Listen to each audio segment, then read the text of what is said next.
अब नई सरकार लेकर आती है। बहुत शुक्रिया तमाम जानकारी देने के लिए रहने। और चलिए आगे बढ़ेंगे, आगे बढ़ते हैं। बड़ी खबर, भारत और फ्रांस के बीच रक्षा डील की बड़ी तैयारी हो रही है और ये रक्षा डील ऐतिहासिक होने जा रहा है। जी हां, ये कह सकते हैं कि मजबूत रक्षा डील की ओर भारत और फ्रांस जो है आगे कदम बढ़ाता हुआ नजर आ रहा है। ये बड़ी खबर, भारत और फ्रांस के बीच रक्षा सहयोग अब एक नए और ऐतिहासिक मोड़ पर पहुंचता हुआ दिखाई दे रहा है। दरअसल FCAS फाइटर जेट प्रोग्राम में शामिल हो सकता है भारत। राफेल M और टेक्नोलॉजी ट्रांसफर पर तेज हो गई है बात। AI और स्टेल्थ से लैस होगा अगली पीढ़ी का जेट और भविष्य की जंग के लिए वायुसेना को एक नई ताकत मिलेगी। चीन पाकिस्तान के खिलाफ एयर पावर इससे बढ़ेगी। तो भारत और फ्रांस के बीच रक्षा सहयोग को लेकर एक और कदम बढ़ने की तैयारी। और खबर यह है कि भारत फ्रांस के बीच छठी पीढ़ी के लड़ाकू विमान कार्यक्रम यानी कि FCAS यानी कि फ्यूचर कॉम्बैट एयर सिस्टम से ये जुड़ सकता है। और अगर ऐसा होता है तो ये भारत के रक्षा इतिहास की सबसे बड़ी रणनीतिक साझेदारियों में से एक होगी। और दोनों देशों के बीच राफेल M लड़ाकू विमानों की खरीद और अत्याधुनिक तकनीक के हस्तांतरण को लेकर बातचीत पहले से चल रही है, लेकिन अब चर्चा इससे कहीं आगे बढ़ती हुई दिखाई दे रही है। तो एक और ऐतिहासिक डील भारत और फ्रांस के बीच में होगी। FCAS जो छठी पीढ़ी का फाइटर जेट जो अब भारत में शामिल होगा।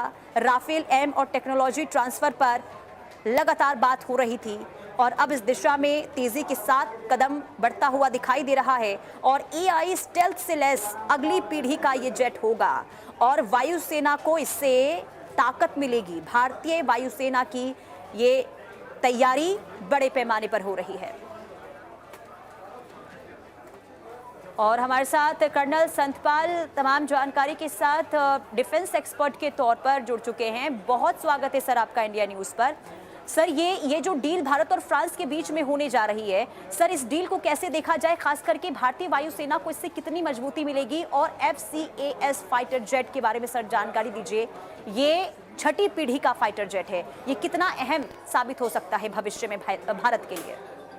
जी देखिए, ये भारत की जो एयरफोर्स है यानी कि एयर पावर, ये स्ट्रेंथ देगा और ये फोर्स मल्टीप्लायर होगा। जैसे राफेल ने भारत की एयर पावर को बहुत ही स्ट्रॉन्ग कर दिया, तो ये 6th जनरेशन का एयरक्राफ्ट है। AI से है, स्टेल्थ है, इसके अंदर इसको जो है दुश्मन के रडार भी इसको पकड़ नहीं पाते हैं। और जो सबसे अहम जो मुद्दे होते हैं वो 2 किस्म से होते हैं जी, ट्रांसफर विद टेक्नोलॉजी और इक्विपमेंट के उसके साथ में। तो ये दोनों चीज जो है, टेक्नोलॉजी भी आएगी इसके अंदर और हमको जो है इक्विपमेंट भी मिलेगा, तो ये और भी मजबूती देता है बिकॉज हमको सेल्फ रिलायंस हो जाएगा इसके बाद।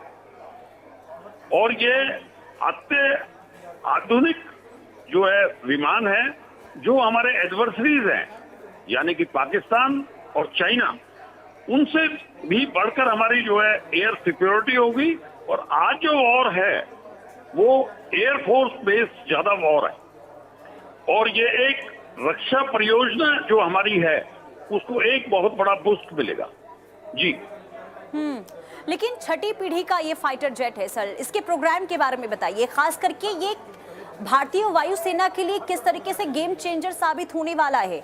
और ये क्योंकि अत्याधुनिक इसे माना जा रहा है, तो क्या क्या चीजें जो है इसमें अमूमन अलग फाइटर जेट से जो है इसमें अलग देखने को मिलने वाली है?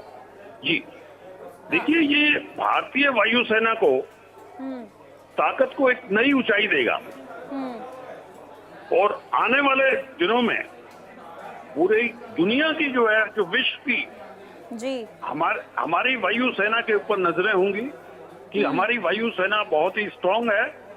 6th जनरेशन हमारे पास में ये कम्बैट एयरक्राफ्ट है और आज जो आवश्यकता है वो एयरफोर्स को बहुत ही मजबूती से देना है। बिकॉज जो आपने पूरे विश्व में देखा, जो ऑपरेशन सिंदूर जो हमारे कंटेस्ट में था, एयरफोर्स का बहुत ही अहम रोल है आज की वॉर में। जी और इसके साथ जो टेक्नोलॉजिकल ट्रांसफर लेकिन है, सर ये भी बताइए, ये एक क्योंकि asset देखिए है। भारत का एक मकसद है कि आत्मनिर्भर बनना है, उस दिशा में इस कदम को आप कैसे देख रहे हैं, खास करके एआई के क्षेत्र में, स्टेल्थ के क्षेत्र में, और मानव रहित ड्रोन को लेकर भी भारत ये कोशिश कर रहा है कि आत्मनिर्भर बनना है, तो उस दिशा में आप इस साझेदारी को किस तरीके से देख रहे हैं?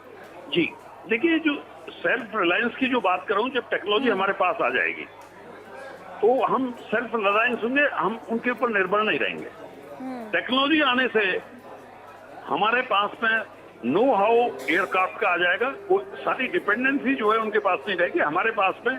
और हमारी जो रक्षा इंडस्ट्रीज हैं उनको एक बहुत बड़ा बूस्ट मिलेगा, रोजगार मिलेगा लोगों को, और एक बहुत ही, और हमसे लोग जो है उस दिनों के बाद जो हम नई डेवलप जनरेशन की करेंगे, तो जो हमारे कंट्रीज हैं एशिया के अंदर जो मिलिट्री हार्डवेयर हमसे खरीदते हैं, तो वो भी हमारी तरफ आएंगे। जी। और देखिए सर, जो चीन है वो काफ़ी पावरफुल माना जाता है फाइटर्स के मामले में, फाइटर जेट्स के मामले में, और ऐसे में FCAS कितना प्रभावशाली होगा चीन के फाइटर जेट्स के सामने, और कितना अहम माना जाए इस साझेदारी को? जी देखिए, ये जो फाइटर जेट है ये मानव युक्त विमान ही नहीं है, बल्कि ये ड्रोन, आर्टिफिशियल इंटेलिजेंस और नेटवर्क पर आधारित है, और ये परफेक्ट कॉम्बैट इकोसिस्टम है। तो ये एक बहुत ही, भारत के लिए ये बहुत ही फोर्स मल्टीप्लायर है, और हमारी रक्षा जो पद्धति है उसको एक बहुत मजबूत बना देगा। जी। हेलो। बिल्कुल बिल्कुल सर, लेकिन देखिए भारत का एक प्रोग्राम है AMCA का, और उसके मुकाबले अगर हम देखें तो क्या लगता है भारत को किस दिशा में ज़्यादा आगे बढ़ना चाहिए? क्या FCAS के साथ आगे बढ़ने की ज़्यादा ज़रूरत है, या फिर जो भारत का खुद का प्रोग्राम है AMCA वो ज़्यादा बेहतर रहेगा भारत के लिए? जी देखिए, आज जो एयरफोर्स के पास हमारे जो एयरक्राफ्ट है वो काफी पुराने हैं। ये राफेल के इंडक्शन से एक बहुत बड़ा बूस्ट मिला है, और आज वर्ल्ड की जो मैचिंग एयरफोर्स है वो अमेरिका, फ्रांस, इनके पास पे टेक्नोलॉजी भी है, और ये डेवलप भी कर रहे हैं, और ये उनको जो है एक्सपोर्ट्स भी कर रहे हैं। हमारे जो एडवर्सरीज हैं चाइना एंड पाकिस्तान, उनका जो एयरफोर्स का सिस्टम है वो हमारे से आधुनिक है। हमको मैचिंग मोबिलिटी के लिए और मैचिंग कॉम्बैट के लिए इस टेक्नोलॉजी के साथ जाना एक उचित है। जी। चलिए सर, बहुत शुक्रिया इंडिया न्यूज़ के साथ जुड़ने के लिए। और अब आगे बढ़ेंगे। देखिए 15